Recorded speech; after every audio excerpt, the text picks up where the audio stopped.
birruutu ammas du'aa ka'ee lammata barbaddu ta'e hin ta'u garbumatti toftu malee. Baarootu du'aa ka'ee lammata ottu sin jiru.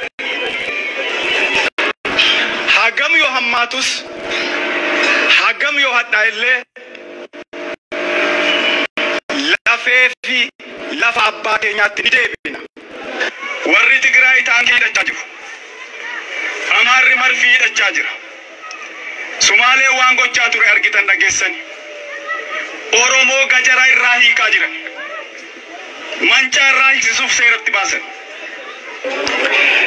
Lafa Oromiyaa Oromoo harkaa qaba.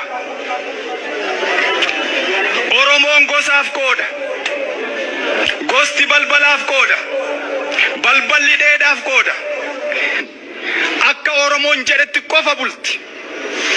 Warri obbolaa haadhasaa abbaasaa hintalasaa jibbee siidaa Minilikitti hirkatee taa'u inni dhukkubsatu warri wallaansa sammuu kennuu beekani wallaanuu qabuu jenna nuti akka baa'utti. Filmaata sadiitu jira. Inni tokko akka Oromoon jedhetti buluu. Inni lama guddifachaadhaan Oromoo ta'uu. Inni sadaffaan biyya isaa gadhiisu. Oromoo Minilikis, Haile Sillaaseenis, Dargiinis, Wayyaaneenis, Abiyyis qawwee hiiksiseera garuu nagaa fiduu hin dandeenye. Oromoon Tuulamaa Oromoon lafa asii irraa buqqa'e ba'aa ulfaataa lafee cabsu qofaa keen dandeessu. Oromoo isa kaanitti iyyadhu himadhu. Lafa keetti deebi, qe'ee keetti deebi. Ilmaan Oromoo lafa Oromoo irratti qotanii nyaatanii guddatanii badhaadhuu malee abbaan ta'e tokko lafa koo irratti mirga qaba jedhee lafa Oromoo gurguruuf mirga hin qabu. Kan biyyi keenya nagaa argatu warri nu ajjeese yookaan dhadhabame yookaan yoo dhiifamu nu gaafate qofaadha. Lafa irratti warra keenya lafa malee homtuu hin jiru. Lafa hin qabnu yoo ta'e homaa hin qabnu. Lafa keenyatti deebi'uu qabna. Keessummaan akka nuti jennatti buluu qabdi. Yookaan guddifachaadhaan dhufuu qabdi. Lafti Oromoo kan irratti badhaadhan, kan guddatan, kan irratti baratanii wal horan malee kan akka carqiitti ciranii gurguranii kan abbaan feete suuqii dhaabbitee fiddee otoo hin ta'in lafee abbaa keenyaatu itti cabee lafa kana baase. Lolli ibiddi mootummaan Dr. Abiy ka Oromoo tokkoon hin deeggaran ka weerartoota lafa Oromootiin deeggaramu weerartoonni Oromoo faayinaansii ka godhan beekumsaan saappoortii ka godhan qawweedhaan saappoortii ka godhan ibiddi Oromoo irratti qabsiifame kun kan Afrikaa guba. Oromoon qofaa isaa gubatu qofaan kulan dhugaa keenyaaf nagaa keenya barbaanna. Falmii gama hundaatiin amma karaa nagaarra jira. Amma falmii karaa nagaarra jira. Falmii karaa nagaatiin lafa keenyatti deebina. Han akka Oromootti nagaa jaallatu hin jiru. Han akka Oromootti lola sodaatu hin jiru. Lola caalaa garuu salphina sodaannaa salphina jibbinaa. Gaanfa Afrikaa kanatti nagaa fiduuf Oromoon meeshaa hanga isa ga'u hidhachuu qaba. Gajaraa miti, taankii, marfii, jeetti, misaayilii fi rookettiin hanga harka Oromoon seenetti gaafte Afrikaa dhugaa hin argattu nagaa hin argattu. Biyyi Itoophiyaa kuni gatii guddaatu ishee irra jira. Kanaadhaanis liqiidhaanis doolaara biiliyoona hedduutu ishee harka jira. Ragattees kadhattees kaffaluu dandeessi. Gumaa ammoo garuu akka laafaatti hin kaffaltu. Gumaa fi lafti hin dulloomu. Gumaa fi lafti filannaan nagaa barbaaddi. Nagaa fi qofaan jiraatan. Dhumarratti kan isiniin jedhu dargaggeessi as jiru kun gatii baastan situ beeka. Dadhabbii faajii keessan situ beeka. Ammayyuu galmaan hin geenye. Oromoon dargaggoon uf qopheessaa. Lafti tuulamaa haa deebi'u. Ilmaan walloo halagaa jalaa ba'anii Oromiyaa jalatti bulanii hidhamaana tattamaan haa hiikamu komaandi poostiin oromiyaa irraa haa ka'u lolli nurratti labsame haa dhaabbatu yoo kuni ta'e Itoophiyaa waliin jiraachuu dandeenya hanqanaanas adda gallaa adda godhadhaa galatooma.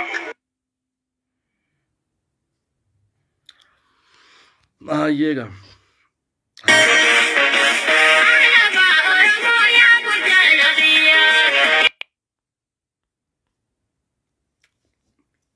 Ya dame. Hasawa sigalte ejjenno qabu. Hasawa gootummaadhaan guutame. Hasawa sigalte kamale wa alaikum salam shaggar shafirara. Kani Colonel Gammachuu Ayyaanaati.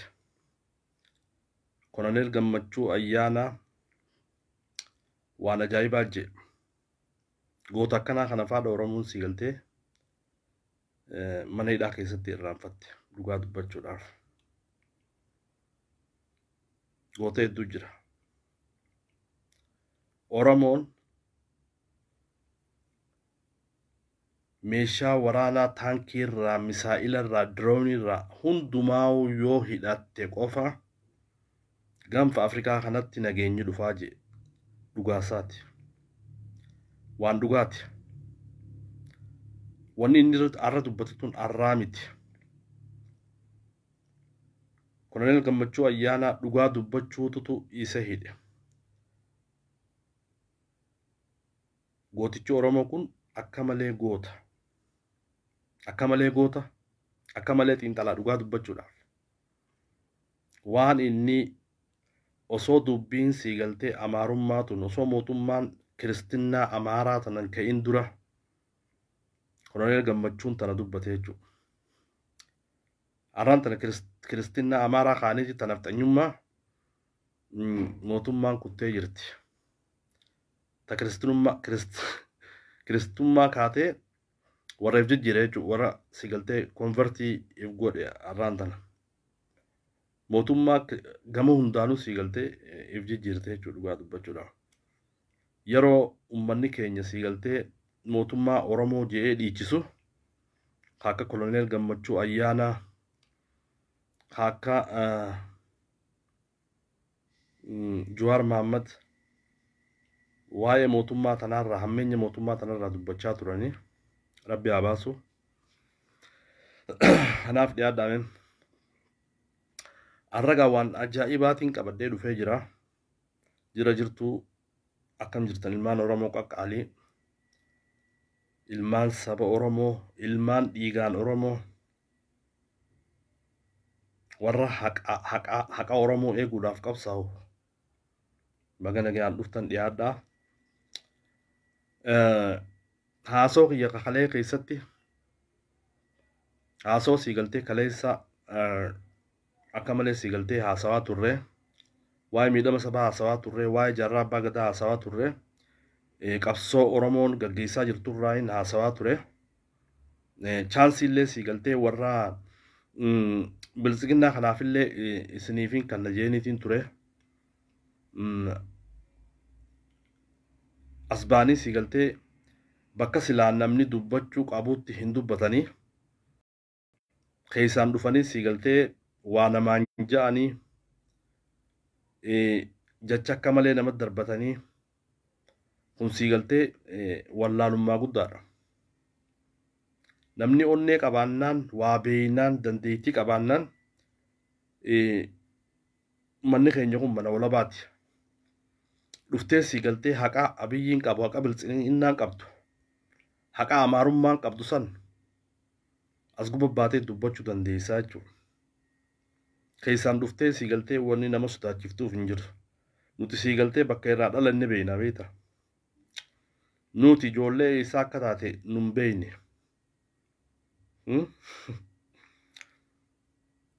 Kanaaf namni nama hin beeyne beeta waa hedduu namaan jechuu danda'a. Waa hedduu siigaltee keessaan dhuftee namaan jechuu dandeessa. Nuti siigaltee dhaloota eessaa akka taane dhaloota siigaltee qabsoorra guddate dhaloota siigaltee qabsoon Oromoo bakka itti utubamtee irraa dhalanne warra akkasiiti warra takkaa nama sodaatee hin beekne. Kanaaf warri Haramaayaa takkaa nama sodaatee hin beeku dhugaa dubbachuudhaaf. warri Haramaayaa qabsoo Oromoo dabsuu fi shira jala deemuudhaaf takkaa siigaltee jala yaaneen beenu. Takkaa faayidaadhaan. Faayidaaf jecha siigaltee saba Oromoo gurgurreen beenu. Goototaan nu keessaa bee. Hayyootaan nu keessaa bee, ulamaa'in nu keessaa bee kan akkasitti hubachuun ni danda'ama. Kanaaf abbaa fedhee akkaan hin sodaanne jala murtanii beekuutu barbaachisa. Yoo dandeettii qabaatan warri kaadiree bilisiqinnaa keessaan siigaltee nama dhuftanii waa namaan jechuu kun siigaltee gowwummaadhaa moomuudha. Yoo dandeettii kan qabaatan taate way beenoo kan jettan taate carraa isiniif hin kanna. Carraa isiniif hin kanna. Kanaaf namni humaan beene siigaltee silaa waa beeyte silaa waa hubatte rakkoon saba keetii si dhagahamti turti. Garuu waan hubattu waan beeytu sitti himanillee siin galtu. Atii fi hoolaan tokko atii fi beeyladaan tokko dayyuusa. Siigaltee kanaaf loon jala deemu ati. Loon jala deemu yeroo hundaa'u siigaltee loonii fi loon jala deemaami waan takka siigaltee understanding godhu beeyladaadha jechuudha. Kanaaf namni warri kaadiree bilisiqinnaa jaanii warra akkanaati. Kanaaf yoo falmii qabaatte yoo amantii ati siigaltee Abiyyi itti amante amantii bilisiqinnaa ta itti amante san shaadaa akka itti qabattee fi akkaataa siigaltee mootummaa teessanii yoo ibsu barbaadde chaansii siif hin kanna. Chaansii siif hin kanna. Chaansii siif hin kanna as gubbatti. Wallahi chaansii siif hin kanna. Kanaaf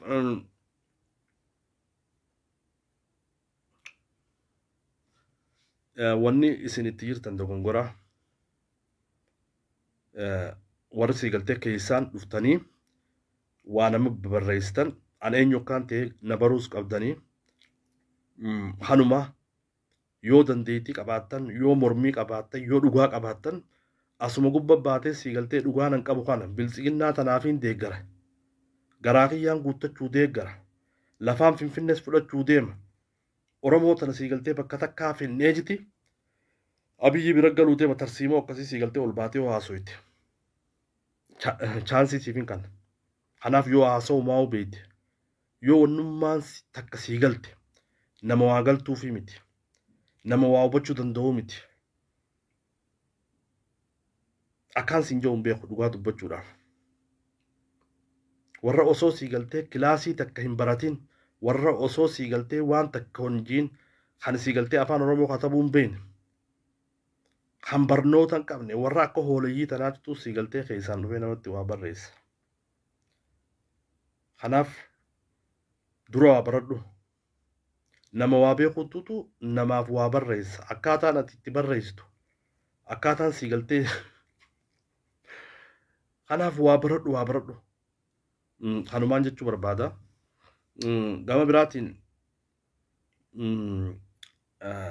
akkaataa sagantaa siyaasa warra phiiphii mootummaa phiiphii tanaa fi fulbana 26 irratti maaltu dhufuu deema kan jiru waa hubachuun barbaachisaadha. Fulbanni 26 2014 jechuudha. Akka warri kaadiree ibsaa jiranitti fulbana kana booda waan Oromoo jiru siigaltee lafaa xuruursina. Fulbana kana booda Oromiyaa waan jiru ni balleessina. Fulbana kana booda mirga sabaa fi sablammootaa kan jiru ni balleessina. Fulbana kana booda afaan Oromoo waan jiru siigaltee ni balleessina jaaniiti halkanii guyyaa dhaadachaa jiran jechuudha. Dhaadachaa jiran. Wanni isaan dhaadataniif maali beektu? Maali beektu? Fulbana 30 fulbanni 26 guyyaa mootummaa itti dhaabbanna jaan guyyaa mootummaa siigaltee mootummaa biyya takka alaabaa takka saba tokko mootummaa siigaltee daangaan qabne mootummaa rijinaaliin keessan jira rijinaal state unitary party system jechuun sooshaalistii jechuun biyya daangaan qabne biyya siigaltee separation of power hin qabne jechuudha biyya rijinaal state hin qabne biyya akkasii siigaltee dhaabbachuudhaaf dhaadachaa jiran jechuudha halkanii guyyaa kana yeroo jennu mee fakkeenyaaf namni siigaltee international law waan siigaltee akka political science kana warri baratan unitary party system jechuun maali unitary party system jechuun warra siigaltee multi party system hin jirtu jechuun multi party system jechuun amma federalismii keessatti siigaltee paartiin hedduun jiraachuun amma fakkeenyaaf unitary party system jechuun one party akkuma siigaltee dargisa one party dha no regional statein hin jiru keessa wanni siigaltee regional state ja'an hin jiru gama biraatiin waan flag waan religion siigaltee biyya takka alaabaa tokko kan jiru san siigaltee unitary party system jechuudha wanni isaan fulbana 30 booda ja'anii dhaadachaa jiraniif waan biraatii miti unitary party system kana unitary party system jechuun paartii takka jechuudha paartiin takkittiin tan siigaltee Itoophiyaa dursan deebisuu deemtu jechuudha Itoophiyaan dursan tami Itoophiyaa daangaan qabne Itoophiyaa rijinaaliin hin jirre Itoophiyaa nationality waan jedhu siigaltee tan jirre keessa Itoophiyaa siigaltee naannoon keessan jirre takkasii ta'e jechuudha kanaaf fulbana 26 booda Itoophiyaa akkanaa dhaabna jaaniisi siigaltee warri bilisiginnaa kun dhaadachaa jiran jechuudha dhugaa dubbachuudhaaf dhaadachaa jiran kanaaf amma fakkeenyaaf federaalismii fi unitary party system ban namni keenya siigaltee jalqaba amma fakkeenyaaf warrummaan siigaltee mootummaa keessa jiru mee fakkeenyaaf unitary party systemii maali garaagarummaan federaalismiitii fi unitary party system maali jennee halaalu federalismiin bara amma fakkeenyaaf biyya federalismii biyya siigaltee sabaa sablammoonni keessatti heddummaatu kan afaan hedduun keessa jiru kan mootummaaleen naannoo keessa jirtu jechuudha kana amma fakkeenyaaf wanni isaan kana keessa maaltu jira rijinaalii jira rijinaal siigaltee oromiyaa jira dabuubii jira hararii jira somaalee jira jechuudha federalismii keessa amma fakkeenyaaf unitary party system kajoo kana one party system siigaltee kana keessatti wanni jiru no regional state jechuudha waan siigaltee regional statein hin jirtu as keessa regional statein hin jiru regional statein hin jirtu jechuun oromiyaan hin jirtu Tigraay hin jirtu Somaaleen hin jirtu kana jechuudha fakkeenyaaf waan party system kajennu kana paartiin takkittiin siigaltee warra ilaalcha miilili qabu deebisuudha jechuudha afaan irratti sama tarsiimoo afaan irratti maali unitary party system keessatti afaan siigaltee hojii Itoophiyaa tana guutuu afaan Amaaraati eessa keessatti unitary party system yookaan bilisiginnaa kan jennuun kana keessatti namni keenya beektaa waa hubachuu danda'u barbaachisa maali unitary party system bilisiginnaan maali bilisiginnaa kan jiru siigaltee unitary party system jechuudha unitary party system jechuun multi party system no multi party system paartiin hedduun tan jirre tan siigaltee olaantummaan sabaa fi sablammoota walqixxummaan sabaa fi sablammootaa ta keessan jirre biyya takkitti biyya siigaltee miililik sirna miililikii fi biyya miililik san jaaruu jechuun namni keenya beektaa tana waa addaan baafachuu xiqqoo ulfaate kanaaf wanni siigaltee mootummaan kun bilisiginnaa jedhee deemuuf amma fakkeenyaaf warra siigaltee unitary party system jennu tana keessatti ati fakkeenyaaf Oromiyaa jettee sabboonummaa Oromootiin calaqqisuun hin jirtu sabboonummaa Oromoo inni jaamu hin jiru jechuudha ati wanni yaammachuu qabdu sabboonummaa Itoophiyummaa yaammachuu qabda Itoophiyummaa dhaadheessuu qabda Itoophiyummaa dhaadheessu qabda. Sabummaa kee sii galtee gadi galoo sii galtee akka gadi galoo laaluu qabda. Kana sii galtee wanni amma fulbana 26 booda warri biltsiginnaa kun wanni dhaadachaa jiruuf. Kana fakkeenyaaf sii galtee warri amma biltsiginnaa jennuun tun hoolayyiin biltsiginnaa tun waan kana hubatamuu nu bannee isaan sii galtee warra uumaa galuufi miti. Deeggaraallee numaaf hin galu. Abbichuu. Badhaadhina. Maali badhaadhinni? Badhaadhinni maali? Maali badhaadhinni? Fakkeenyaaf gaafa duraanii unitary party system ka jennu kana party systemii si galtee warra waan party amma dargiin waan party waan flag waan religion waan nation si galtee waan nation ka kun Amaara jechuudha. Waan religion orthodoxy biyya san keessa si galtee olaantummaa ta'e eenyu jira? Orthodoxy jira. Arra maal godhuu deema bakka tana? Warri biltsiginnaa kun waan religion ka jiru warra peentee kana si galtee olaantummaa biyyi waan peentee ta'eef si galtee mallattoon ammallee biltsiginnaa warra amantii peentee irraa ka si galtee fudhatame. Sirriitti ilaalaa waan kana. Sirriitti uummanni keenya addaan baafachuutu barbaachisaa jechuudha. Mallattoon isaanii kan fakkii namaa waan akkasii qabdu warra amantii peentee irraa as fuudhame. Kanaaf inni maal godhe jechuudha? Ortodoksii bakka buusee wannan godhu warra Pirotestaantii kana godhee lafa kaayuu deema biyyiin. Kana jechuudha gama sii galtee amantiitiinis. Kanaaf sabni tokko waan neeshin ka jiru sabni guddaan sii galtee amma biyya Itoophiyaa keessatti olaantummaa qabaachaa jiru. Kan waan inni je hojiirra oolu Amaara. Dhugaa dubbachuu warra nafxanyaa kana. Ammas fulbana 26 booda wanni inni godhuu deemu. Kana godhuu deema. Heera sii galtee heera guututti ni jijjiira.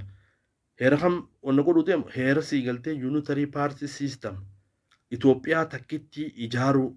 Itoophiyaa akkam? Itoophiyaa mirgi sabaa fi sablammootaa keessatti hin mul'anne.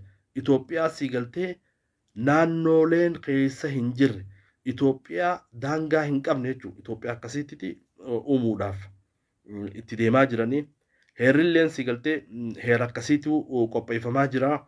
Fakkeenyaaf yoo kan laalu taate sagantaan barnoota wanni sii galtee afaan Oromoo jettu. Oromoon wanni beekuu qabu afaan Oromoo kan jedhu tarsiimoo unitary party system yookaan ahadaawii kan jedhan san keessa afaan Oromoon jiru.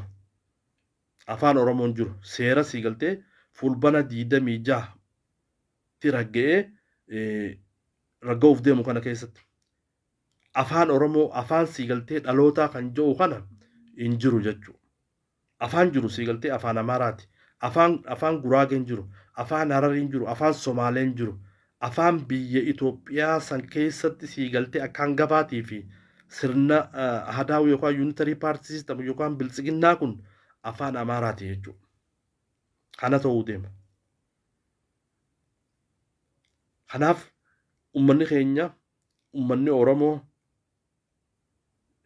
wanni sii galtee Oromoon godhu qabu qabsootti dabalamu.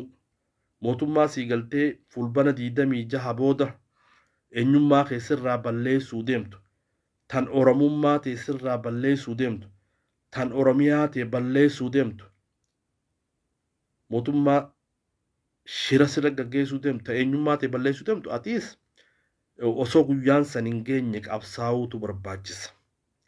Waraana bilisummaa Oromoo cinaa dhaabbattee qabsaa'uu barbaachisaa jechuudha. Falmachuu barbaachisa. Kanaaf wanni sii galtee amma fulbana 26 irratti godhamuu deemu ummanni Itoophiyaa, ummanni sabaa fi sablammootaa, ummanni Oromoo waan amma biltsiginnaan godhuu deemtu sirna Minilikka deebisuu deeman sirna sii galtee biyya takka alaabaa takka saba tokko kan jiru kana dura dhaabbachuutu barbaachisaa jechuudha. Dura dhaabbattee falmachuutu barbaachisa. Dura dhaabbattee wareegama kafaluutu barbaachisa. Yoo sii galtee wareegaman kafalle yoo mootummaan sii galtee biltsiginnaatun haala amma jettu kanaan seera kana raggaasifatte Oromummaan guyyaa san raawwatte.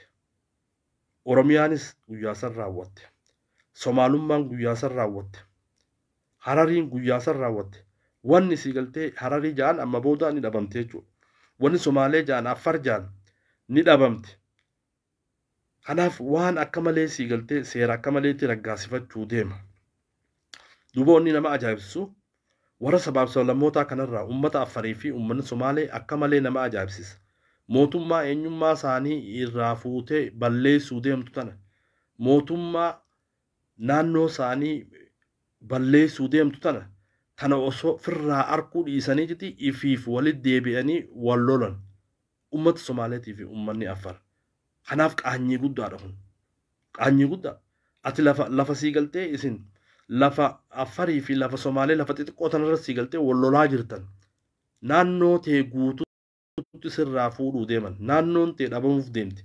Naannoon Somaalee dhabamuuf deemti. Naannoon Affar dhabamuuf deemti.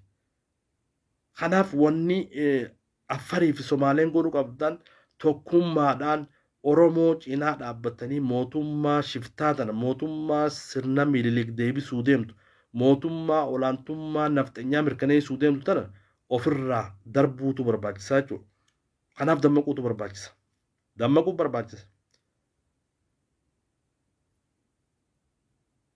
Qabsoo Oromoon gaggeessaa jirtu tana yoo isi warri sabaa sablammootaa warri especially warri kushkun qabsoo Oromoon gaggeessaa jirtutti dhiyaadhaa muuxannoo irraa fudhadhaa Oromoorraa.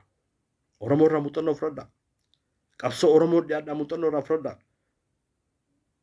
Kana Oromoo yeroo arraan tanaa yeroo sii galtee biyya Itoophiyaa san keessa federaalizimiin kabajamuu qaba jettee yeroo Oromoon falmattu Oromoon sii galtee Oromummaa isii qofaa fi miti. Mirga sabaaf sablammoota hunda kabachiisuudhaaf Oromoo kan qabsaawaa jirtu. Uummanni Oromoo kan qabsaawaa jiru. Addi bilisummaa Oromoo kan qabsaawaa jiru. Woboon kan qabsaawaa jiruuf uummata Oromoo qofaa fi miti. Gabrummaa as deemtu sirna Minilik as deemu. Sirna Minilik mataarraa isinirra kaayamuu deemu kanaaf Oromoon qabsaawaa jirti. Arraan tana sii galtee sabni Oromoo sabni Somaaleetii fi sabni Affar shira mootummaa tanaa dhiiftanii fi walitti deebitanii wal dho'itan. Qaanyii guddaa kun. Qaanyii guddaa. Kanaaf fulbana 26 guyyaa sii galtee gabrummaan Amaaraa ummata Itoophiyaa ummata sabaaf sablammootaa irra deebitu. Guyyaa sanii dhufu jira. Kanaaf sabaaf sablammoonni Itoophiyaa sabaaf sablammoonni cunqurfamaan carraan isin qabdan carraan Oromoon qabdu ummanni Itoophiyaa guutuun sirna bilisiginnaa jiru kana sirna sii galtee biyya takka alaabaa takka olaantummaa Amaaraa olaantummaa sii galtee amantii takka biyya takkitti sii galtee kan qabne fulbana 26 maskaraan 26 booda tarraggaasisanii sii galtee naannoo sirraa fuudhuu deeman eenyummaa ta'e akka duraanii sirraa mulqu deeman jechuudha. Kanaaf guyyaan san osoo hin geenye qabsoo eegaluutu barbaachisa. Qabsaa'uutu barbaachisaa jechuudha dhugaa dubbachuudhaaf. Kana waan akka malee nama ajaa'ibsiisaati. Mootummaa kanaa laallume gaafa sii galtee Oromoo fi Somaaleen daangaarraa walitti ka'anii lolli deemaa ture. Oromoon maal jechaa turte? Mootummaan kun maalii fi lola kana deemeen dhaabne jechaa turte. Lola san wanni dhaabiniif wanni naannoo ja'amutuun sii galtee rakkoo qabaa mootummaan warri sii galtee bilisiginnaa kun kana addaan baafachaa jiran addunyaa biratti illee sii galtee naannoo wanni ja'amtutuun rakkoo fidaa jirtii sabaa sablammoota walitti buusaa jirtii kan jiru. Tanaaf mootummaan harka maratee garee takka gargaaraa garee takka sii galtee ficcisiisaa ture jechuudha. Gaafa san Oromoodhaaf galuu hin dandeenye. Qabsaa'ota Oromootiif galuu hin dandeenye. Mootummaan kun maali qorannaa gaggeeffatee beekaa walitti direetitti uummata kana naannoon hin barbaachiftu. Naannoo tanaa sii galtee rakkoo fidaa jechuudhaaf qorannaa akkasii gaggeeffatee jirti. Qorannaa san booda as ba'e jechuudha mootummaan kun. Kanaaf uummanni Itoophiyaa guututti warra sabaa sablammootaa guututti if dhaqqabuutu barbaachisa. Yeroon arraan tanaa kan if dhaqqabdu. Yeroon arraan tanaa kan if dhaqqabdee dhaloota afaan ofiitiin barachaa jiru kan naannoon tiyya naannoo akkanaati naannoo Oromiyaati naannoo Somaaleeti. Dhaloota akkasii kan sii galtee uumamu san arraan tana balleessanii dhaloota akkasii balleessanii naannoo tee balleessanii afaan kee balleessanii Itoophiyaa dursan akka yaammattu si godhuuf fulbana 26 irratti seerri haarayni akka mirkanaawee paarlaamaa dhiyaatee raggaasifamuuf haal duree barbaachisu hunda fixanii jiti qophiirra jiran jechuudha. Qophiirra jiran. Isin maal godhu qabda? Uummanni Oromoo maal godhu qaba? Sabaa sablammoonni maal godhu qabda? Qabsaa'utu barbaachisa. Eenyummaa keetiif qabsaa'uu barbaachisa. Naannoo ta'e balleessuu deeman tana akkam balleessinee mootummaa kanarra qabsooftee mootummaa kana ofirraa kaasuutu barbaachisa jechuudha. Kana dubbiin sii galtee jajjabdu. Haalli amma mootummaan gaggeessuu deemu fulbana 26 booda dubbii jajjabdu. Dubbii jajjabdu. Kanaaf dhalli Oromoo ummanni Itoophiyaa arraan tana sii galtee kaatanii falmachuutu barbaachisa. Kanaatu nu barbaachisa. Saba keenya kanaatu barbaachisa. Waraana bilisummaa Oromoo cinaa dhaabbachuu barbaachisa. Riphee lolaa sii galtee sabaa sablammoota akka uumamaa jiru kana hundi sabni hundinuu itti makamee qabsaa'utu barbaachisa. Sabni hundinuu humna olii tahee mootummaa sirna duraanii sirna mililiksan deebisuudhaaf halkanii fi guyyaa hojjechaa jirtu tana cabsuutu barbaachisa. Kana sii galtee carraan. Wooma lama sabni hundinuu murteeffachuutu barbaachisa yeroo irraan tanaa. Takka eenyummaa teessirraa mulqanii eenyummaa Itoophiyaa fudhattee jiraachuu. Takka qabsooytee mootummaa eenyummaa teessi dhoorkuu deemtu tana qabsooytee ofirraa darbuu. Carraan jiru lamaan kana. Carraan sabaa sablammoonni qaban kana. Kan Oromoon qabduus kana. Kanaaf haalli sii galtee waan akka malee nama aarsaati. Akka malee sii galtee nama dhagaama. Ammallee wanni sii galtee nama aarsu hoolayyiin opiidiyootun waan dalagamu jirullee takka keessan beetu. Takka keessan beetu.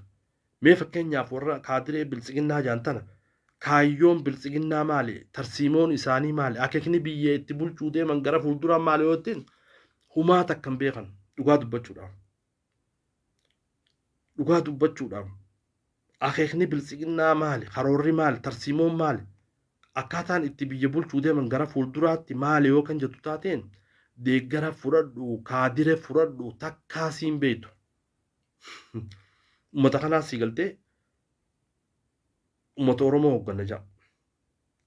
Uummata akkanaa kanaas sii galtee Oromoo bakka buuna ja'a hoolayyii. Tokko isaa sii galtee karoora biltsiginnaa maali? Mallattoon biltsiginnaa amma fakkeenyaaf mallattoon sii galtee waan akka namaa ta'a. Mallattoo biltsiginnaa taasisan maalirraa dhufte mallattoon san hin beekan. Mallattoon san eessarraa dhufte mallattoo maal bakka buuti? Eenyurra mareetee waan san fite hin beekan waan takka. Habba takka hin beekan. Qaanyii guddaa kun. Wanni isaan beekan beektu. Fuuldurri keenya badhaadhina. Uummata akkanaa kanaas sii galtee maqaa nu arrabse. Kan maqaa nu arrabsee ifillee maqaa arrabsee hoolayyii akkanaa tanaatutu uummata Oromoo gabrummaa jala qabaa jira. Hoolayyii akkanaa tanaa biyya alaa keessa teessee biltsiginna jettee lafa dhiitaa jirti. Warra sii galtee sakandii takka yaaduu hin dandeenye.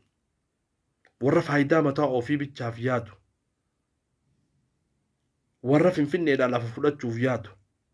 Warra sii galtee Finfinnee dhaqee qabsoo Oromoo tana arrabsee maallaqa miliyoona takka biltsiginnaa irraa barbaadu biyya alaa tanaas taa'ee biltsiginna jee uummata Oromootii fi qabsoo Oromootii fi uummata Oromoo xiqqeessaa jira jechuudha. Ati faayidaan qabdu. Namni sii galtee biltsiginna jee dubbatu kan sii galtee girrisa jee Oromoo arrabsu nama faayidaan qabne nama abaarsi rabbii irra jiru nama rabbiin jibbe ka abaarsa qabu ka gosti jibbite darbamaa hadachiisamiin jibbite kasii galtee rabbiin osuma addunyaarra jiru uumaarra deebi'e akkasiiti dhugaa dubbachuudha warra akkasiiti jechuun warra biltsiginnaa kanaaf mee carraa eenyuuf hin kanna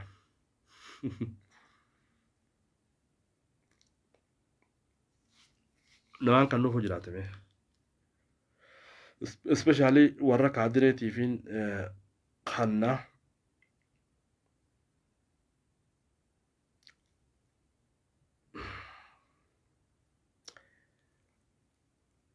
hoolayyii jiraatan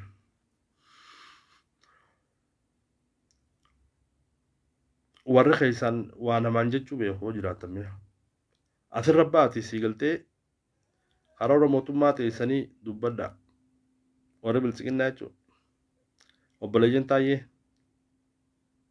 warra keessaan nama dubbachuu barbaadan warra keessaan nama dubbatanii keessaan nama barreessitanii keessaan nama dawwaltanii nama arrabsu barbaadan warra gowwaadha isin yeroo hundaa'u sii galtee gowwaan humnaaniin tarsiimoo nama fudhachiisa jaa gowwaa yeroo hundaa'u waaniin an arku tana sii galtee gowwummaa san arkaami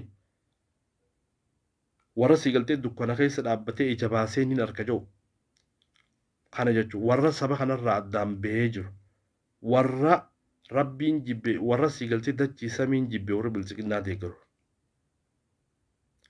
ummanni kun sii galtee warra fiizikaaliin illee warra ajaa'ibaatii beeku warra akkaataan tolle warra bifan tolle ilaalchan tolle sii galtee kana mee warri bilisiqinnaa warra jettan chaansii isiniifiin kana